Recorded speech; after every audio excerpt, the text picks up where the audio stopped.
Bonjour, aujourd'hui je vais vous présenter mon alternance, mais tout d'abord je vais vous faire vivre un petit voyage spatio-temporel. Donc imaginez-vous mercredi, demi-finale des Bleus contre le Maroc.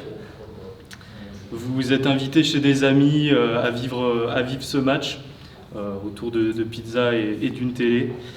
Et arrivé au moment de rentrer, après une belle victoire des Bleus, vous êtes amené à prendre la route et c'est là que vous vous rendez compte qu'en fait il fait nuit noire, qu'il y a un brouillard dense à perte de vue à l'extérieur, vous ne voyez pas à plus de 30 mètres, même les phares allumés, et vous décidez quand même de prendre la route, sobre évidemment, et le drame arrive, vous percutez un cycliste, et c'est à ce moment précis justement que vous vous dites pourquoi j'ai pas équipé ma voiture de détecteur infrarouge Linred, évidemment, c'est la première chose à laquelle vous pensez. Donc Linred, c'est quoi? C'est une entreprise spécialisée dans la conception et la production de détecteurs infrarouges dans différents domaines. Donc Linred est né de la fusion de Sofradir et Ulysse qui ont toutes les deux technologies différentes de capteurs.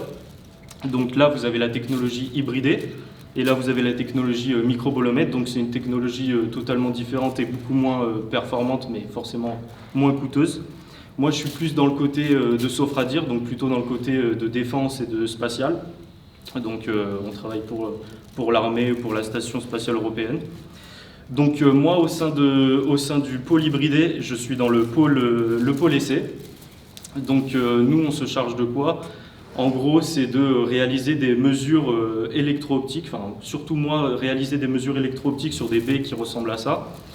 Donc les mesures électro-optiques, c'est quoi? C'est on va en gros récupérer l'image du produit brut et on va réaliser de différentes mesures dessus, donc les images de ces mêmes capteurs que vous avez vus là. Et on va réaliser différentes mesures, que ce soit des mesures de bruit, de niveau continu sur les différents pixels, etc. Donc moi je suis spécialisé, enfin je suis surtout adossé à la réalisation d'un document unique sur ces baies. Donc un document unique, c'est quoi? C'est un document de plusieurs dizaines de pages qui va permettre de faire le suivi de chaque équipement de notre parc, ou plutôt chaque famille d'équipements. Donc ça va de l'incertitude liée à notre mesure jusqu'à l'étalonnage qu'on réalise ou les mesures qui nous permettent de suivre si notre équipement est défaillant ou non. Donc avec cette alternance, j'ai pu développer plusieurs compétences, notamment des compétences transversales, donc notamment d'autonomie.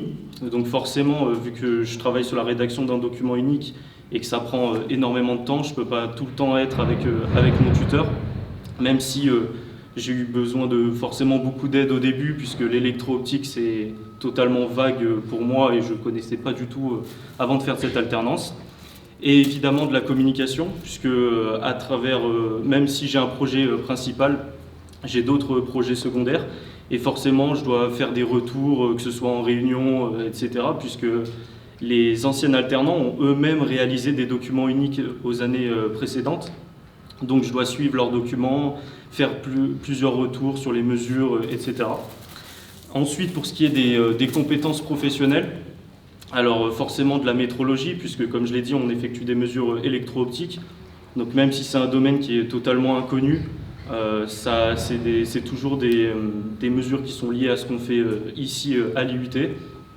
Donc que ce soit des incertitudes, des étalonnages, etc. Et enfin, forcément de l'optique avec de l'électro-optique, même si c'était, je me répète, encore vachement flou, c'est quand même quelque chose qui est lié à l'optique, donc qu'on voit complètement ici. Donc ça permet aussi de s'adapter là-dessus.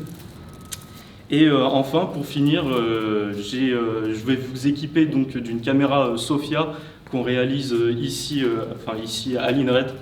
Donc en fait, c'est une image que j'avais prise de la classe. Et vous allez pouvoir voir justement un peu cette vision infrarouge pour que vous puissiez un peu mieux comprendre comment fonctionnent ces détecteurs. Donc je pensais qu'on allait être moins, je vais pouvoir vous la faire passer, mais voilà, tu peux la faire passer. Et voilà pour ce qui est de cette présentation.